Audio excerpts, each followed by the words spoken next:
अस्सलाम वालेकुम। जमात नवूम। आज हम YouTube के उर्दू प्लस चैनल पर जो है नवूम जमात का तारीख व सियासियात में से तालीमी पेशरफ इस सबक का मुताला करने वाले हैं।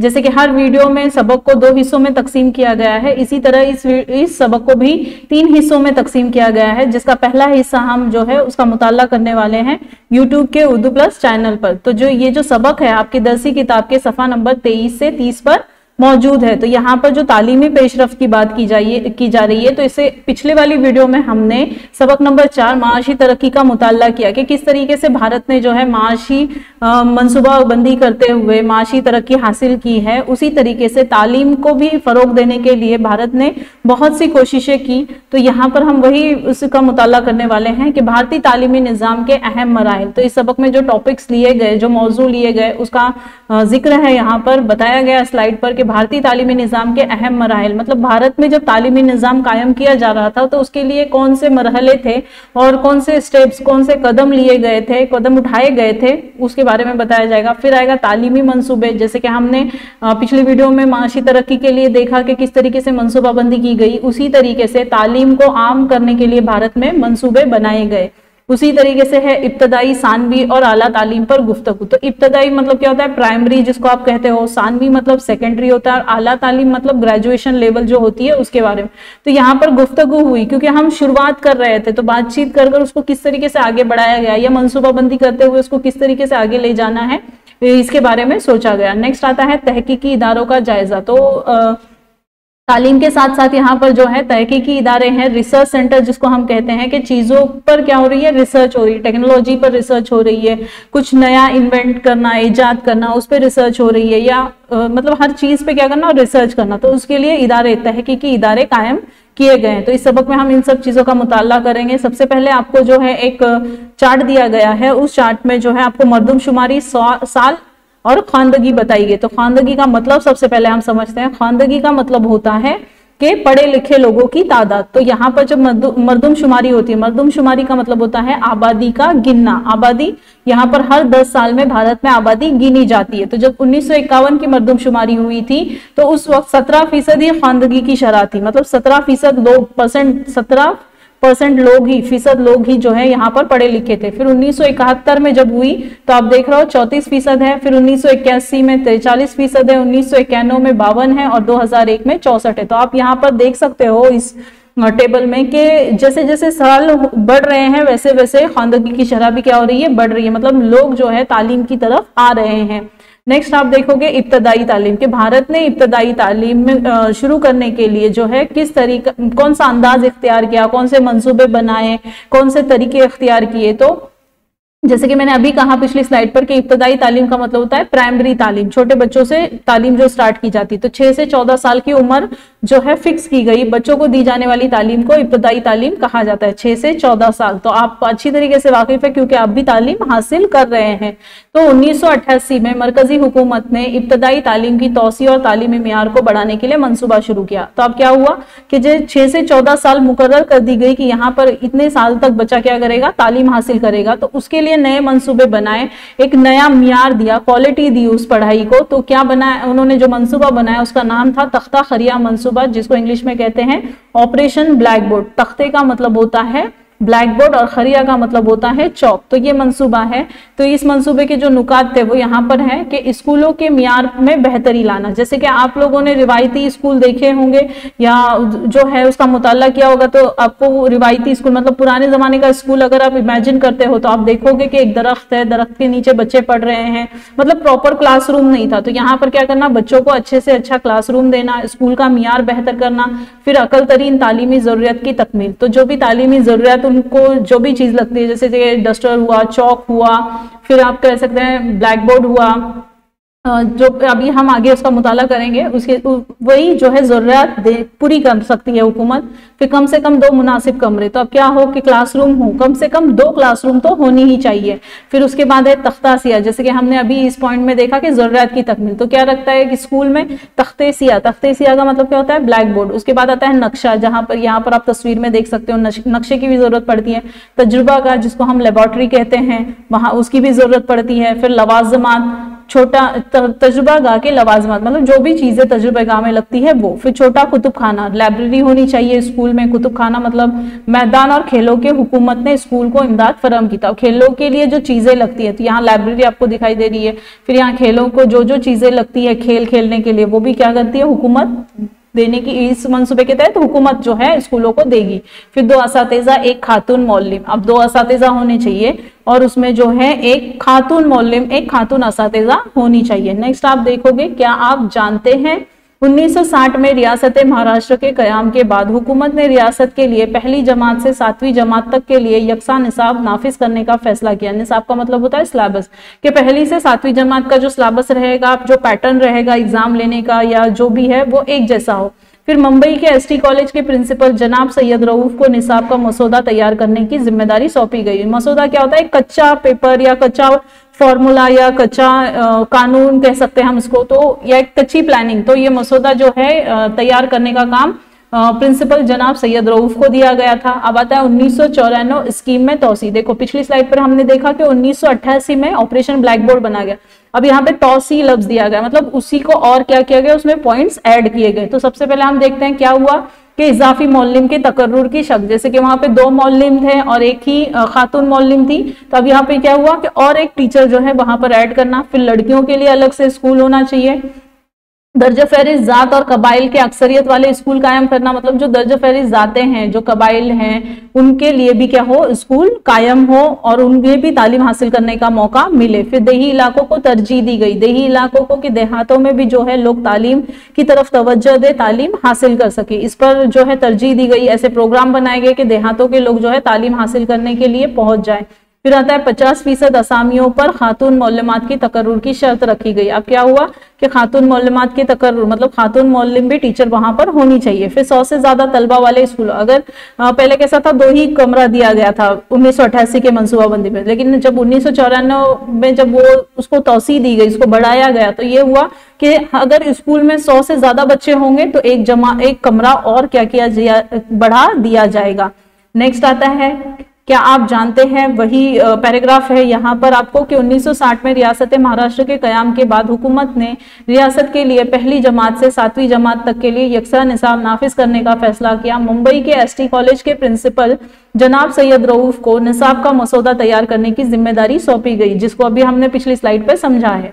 अब आता है 1994 का जिलाई इब्तदाई तालीम प्रोग्राम, जैसे कि हमने पिछली स्लाइड पर देखा कि 1994 में क्या क्या उसमें ऐड किए गए। अब इब्तदाई तालीम प्रोग्राम, अब ये प्रोग्राम कौन से शामिल किए गए उसमें, तो सबसे पहले है महाराष्ट्र के अलावा दीगर 7 रियासतों में इस प्रोग्राम की इब्तदा की गई। तो सिर्फ और सिर्फ महाराष्ट्र में ही इस प्रोग्राम की इब्तदा नहीं हुई, बल्कि महाराष्ट्र के अलावा 7 रियासतों में भी इसकी इब्तदा की गई। फिर इस प्रोग्राम में इब्तदाई स्कूलों में तलबा की 100% हाजिरी होनी चाहिए। अब उनकी जो कंडीशन थी वो ये थी कि बच्चा पूरे हर दिन जो है हाजिर रहना जरूरी है। तो आप यहाँ पर तस्वीरों के जरिए जो है पॉइंट्स को भी समझ सकते हैं। तो तलबा की जायगी की रोकथाम, मतलब तलबा के अंदर जो भी कमियां हैं उसको खत्म करने की कोशिश की गई।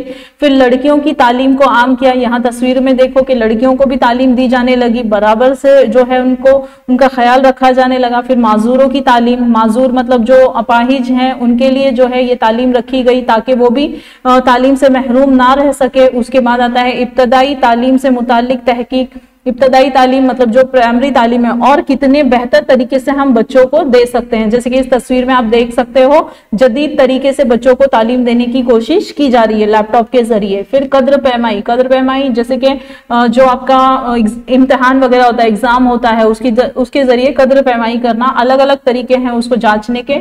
उसके बाद आता है मुतबादिल तालीम, मतलब आप तालीम के साथ बच्चों को और क्या सिखा सकते हो और क्या पढ़ा सकते हो, ठीक है। उसके बाद आता है समाजी बेदारी, मतलब आपको पढ़ाई तालीम देते देते समाज से भी जो है उनका ताल्लुक, उनका रिश्ता बनाना है, उनको वो एहसास, वो जज्बा जगाना है कि समाज को आप ही आगे लेकर जाने वाले हो। तो ये समाजी बेदारी मतलब समाज से तय जो भी काम है वो करने चाहिए उन्होंने इस तरीके से। तलबा की मुनासिब नशोनुमा के लिए 1995 में दोपहर की गिजा का मंसूबा शुरू किया गया। अब दोपहर की गिजा का, तो यहाँ पर क्या है आप देख रहे हो तस्वीर में कि स्कूलों में क्या होता है, दोपहर की गिजा बच्चों को मिलती है। तो वो मंसूबा था कि बच्चों को दोपहर की ग़िज़ा भी क्या हो, दी जाए। 1994 के मुताबिक ज़िला इब्तदाई तालीम प्रोग्राम के मुताबिक बच्चों को दोपहर में ग़िज़ा दी जाने लगी। उसके बाद आता है, क्या आप जानते हैं ताराबाई मोडक ने बोर्डी और कोसबाड़ में तालीमी खदमात का आगाज किया। ये इलाके हैं, मुकाम हैं, यहाँ पर उन्होंने तालीमी खदमात का आगाज किया।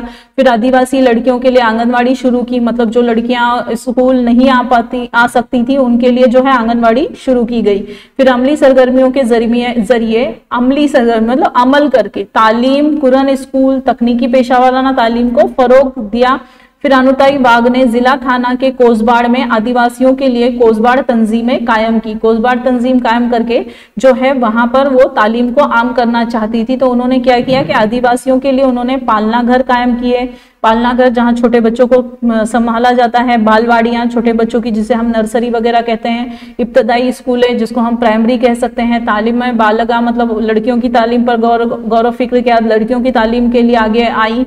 फिर जमातें बनाई, बाल सेविका, बाल लड़कियों को ही कहा जाता है, ट्रेनिंग कॉलेज कायम किए, मतलब उनको तरबियत देने लगी कि मतलब वो भी आगे बढ़ सके। ठीक है, नेक्स्ट आता है सानवी तालीम। सानवी तालीम मतलब सेकेंडरी तालीम। तो आप मौलाना अबुल कलाम आजाद की तस्वीर देख रहे हो। मौलाना अबुल कलाम आजाद आजाद भारत के पहले वजीर तालीम थे।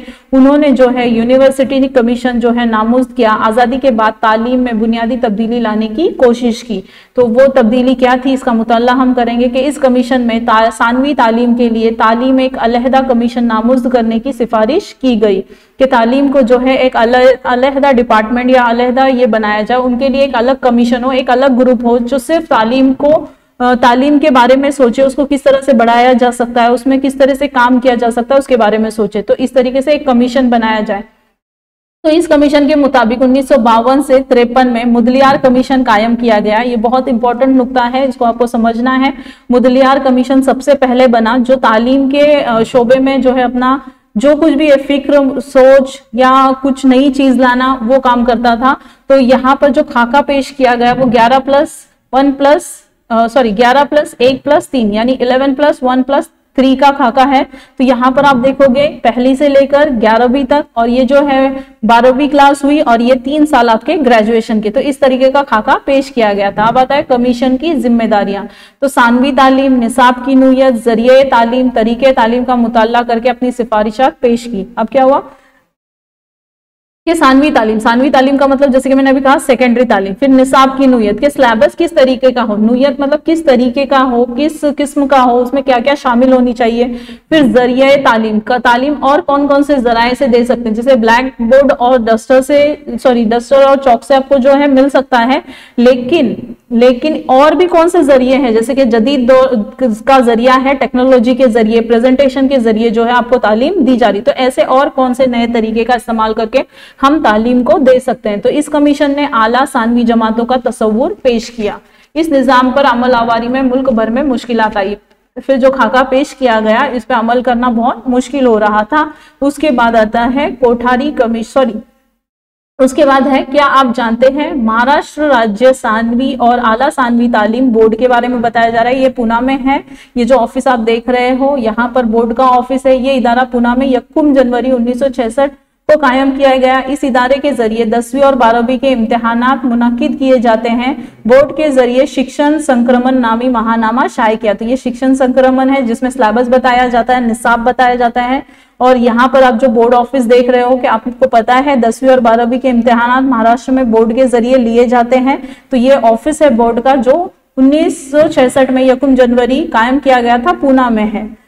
ठीक है, नेक्स्ट आता है कोठारी कमीशन। कोठारी कमीशन में आप देखोगे कि किस तरह से जिस तरह से मुदलियार कमीशन में खाका पेश किया गया उसी तरीके से कोठारी कमीशन में भी खाका पेश किया गया। तो 1964 में डॉक्टर DS कोठारी की सदारत में इस कमीशन को नामुज़्द किया गया। मैं फिर से दोहराना चाहूंगी कि कमीशन का मतलब होता है एक ग्रुप जो एक मकसद के तहत काम करता है।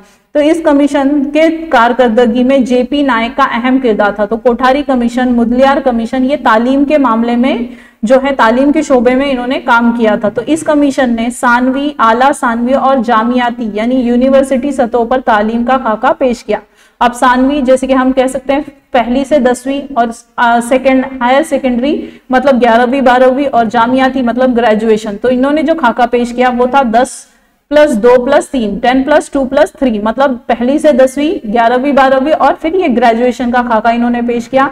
उनकी कमीशन की तजावीज थी, उन्होंने जो तजवीज दी थी वो ये थी कि इस कमीशन ने तालीम को यकसा कौमी तरीका, मतलब सबको बराबर मिले, मादरी जबान में भी हासिल कर सकते हैं, जैसे कि हम उर्दू हमारी मादरी जबान है, हम उर्दू में तालीम हासिल कर रहे हैं, इसी तरीके से मादरी जबान में भी आप तालीम हासिल कर सकते हो, लेकिन इसके साथ हिंदी और अंग्रेजी जबान को शामिल करना जरूरी है, फिर आप कोई भी जबान में तालीम हासिल कर सकते हैं।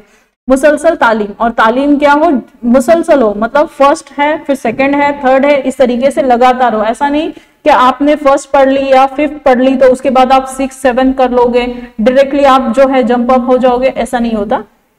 तो तालीम कैसी हो, मुसलसल हो। तालीम बालेगा मतलब पहली से लेके 10वीं तक की तालीम मुसलसल हो।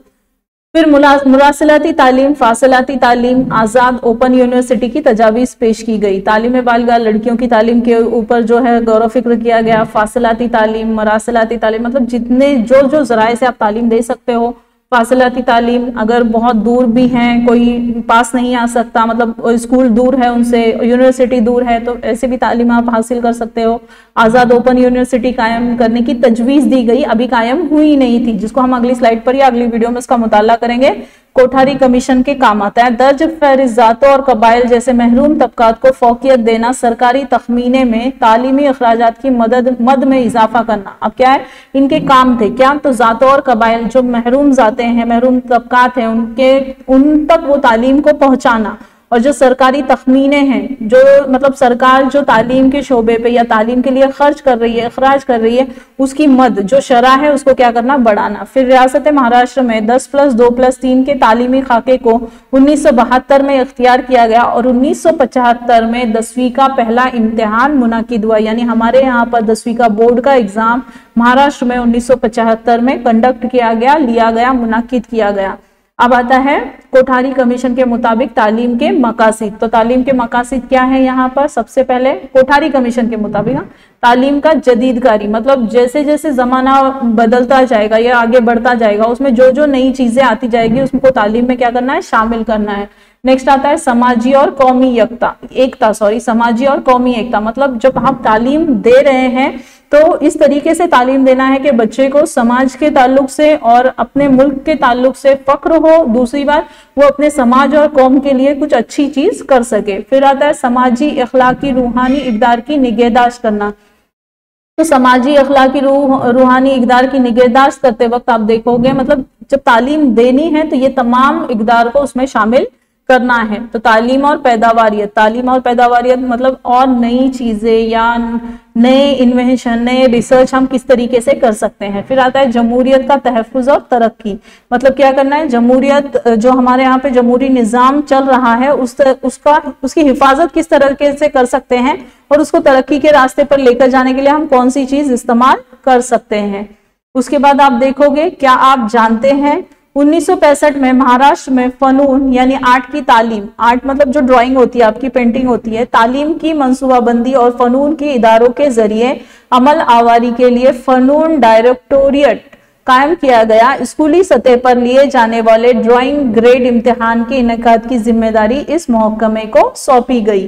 तो यहाँ पर जो है आर्ट से ताल्लुक रखने वाले, ड्राइंग से ताल्लुक रखने वाले प्रोग्राम्स या कॉम्पिटिशन्स वगैरह लिए जाने लगे महाराष्ट्र में। आता है आज़ादी के बाद के दौर में तालीम। ये अब आज़ादी के बाद के दौर में तालीम मतलब और ज़्यादा तालीमी मैदान में जो है बदलाव लाना था और तरक्की करना था। तो आज़ादी के बाद मरकजी हुकूमत ने 1948 में डॉक्टर सर्वपल्ली राधाकृष्णन की सदारत में जामियाती तालीमी कमीशन नामज़द किया। देखो, सबसे पहले मुदलियार कमीशन, कोठारी कमीशन और यूनिवर्सिटी के लिए जो है जामियाती तालीमी कमीशन कायम किया। जामियाती मतलब होता है यूनिवर्सिटी, ठीक है।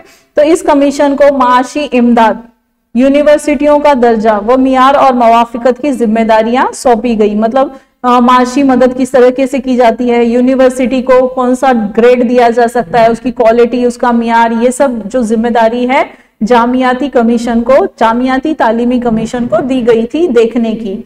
उसके बाद आता है तरीकेकार, मतलब वो किस तरीके से काम करते हैं। तो हुकूमत ने 5 साला तरीका इख्तियार किया था। हमने पिछली वीडियो में भी उसका मुताला किया है 5 साला मनसूबाबंदी का। तो हुकूमत के मारिफत यूनिवर्सिटी के लिए वजीफा, जिसको हम स्कॉलरशिप कहते हैं, ग्रांट मंजूर करके इसकी तकसीम का काम शुरू किया। तो वजीफे मतलब स्कॉलरशिप्स आपको पता है मिलती है हमें, तो वो मंजूर करके उसको तकसीम करना, मतलब बराबर जो हकदार है उनको देने का काम किया। फिर कमीशन जामियाती तालीम की मनसूबाबंदी, निसाब में बाकायदगी, तालीम के तौसत से कौमी ज़रूरियात को फोकियत, आला तालीम के मुख्तलिफ मंसूबे तैयार करके इन पर अमलावरी जैसे काम अंजाम देता है। तो सबसे पहले हम मनसूबाबंदी देखेंगे। मनसूबाबंदी मतलब प्लानिंग करना, ठीक है। निसाब में बाकायदगी मतलब जो सिलेबस है वो मतलब एक स्टेप बाय स्टेप चले, बाकायदा चले, कायदगी के साथ चले। और तालीम के तौसत से कौमी ज़रूरियात मतलब तालीम जब दी जा रही है तो मुल्क को कौन सी जरूरत पेश आ रही है, जैसे रिसर्च, अब आप यूनिवर्सिटी लेवल की बात करेंगे तो वहां पर रिसर्च वगैरह सब आएगा। तो ऐसी रिसर्च करना, ऐसी तहकीक करना जिससे मुल्क को क्या हो, फायदा हो। फोकियत, आला तालीम के मुख्तलिफ मंसूबे और आला तालीम के और भी मंसूबे बनाए जाए ताकि तालीम के शोबे में हम तरक्की कर सके। फिर आता है कमीशन में जामियाती तरक्की के लिए इंतजामिया का कयाम। इंतजामिया मैनेजमेंट बेहतर होना चाहिए, इंतजाम बेहतर होना चाहिए, सिलेबस कब कवर हो, एग्जाम कब लिया जाए, किस तरीके से लिया जाए, ये तमाम चीज होनी चाहिए। ग्रेजुएशन के बाद तदरीस के लिए तरक्की याफ्ता तदरीसी मराकिज और नई यूनिवर्सिटियों के कयाम में अहम किरदार अदा किया। ग्रेजुएशन के बाद तदरीस का मतलब होता है पढ़ाना, तो उसके लिए और तदरीसी मराकिज भी कायम किए गए, जैसे कि टीचर्स को भी ट्रेनिंग दी जाती है किस तरह से पढ़ाना है। फिर नई यूनिवर्सिटियों का और नई यूनिवर्सिटी कायम की गई ताकि लोग ज्यादा से ज्यादा तालीम हासिल करें, ग्रेजुएशन तक पहुंचे, डॉक्टर पीएचडी वगैरह कर सके, इस तरीके से। फिर भारत में दूरदर्शन की आमद के बाद कमीशन की जानिब से कन्नड़ी वाइट क्लासरूम नामी प्रोग्राम जारी किया गया। तो ये दूरदर्शन चैनल है, आप देख रहे हो यहाँ पर उसका लोगो दिया गया है डीडी नेशनल। तो यहाँ पर एक प्रोग्राम शुरू किया गया कन्नड़ी वाइट क्लासरूम, जहां पर जो है तालीम के वीडियोस या तालीम के मुतालिक बात की जाती थी इस प्रोग्राम में। इस वीडियो के ताल्लुक से आपको कुछ सरगर्मी दी गई है जिसको आपको कमेंट कर कर बताना है। नंबर 1 है इब्तदाई तालीम के लिए कौन सी उम्र तय की गई। नंबर 2 आजादी के बाद भारत के वजीर तालीम कौन थे। नंबर 3 मुदलियार कमीशन ने तालीम के लिए कौन सा खाका बनाया था। नंबर 4 कोठारी कमीशन ने तालीम के लिए कौन सा खाका बनाया था। तो ये जो क्वेश्चंस है इसके आंसर आपको कमेंट कर कर बताना है। जज़ाकल्लाह। इस सबक के अगले नुकात का जो मुताला है हम अगली वीडियो में करेंगे इंशाअल्लाह।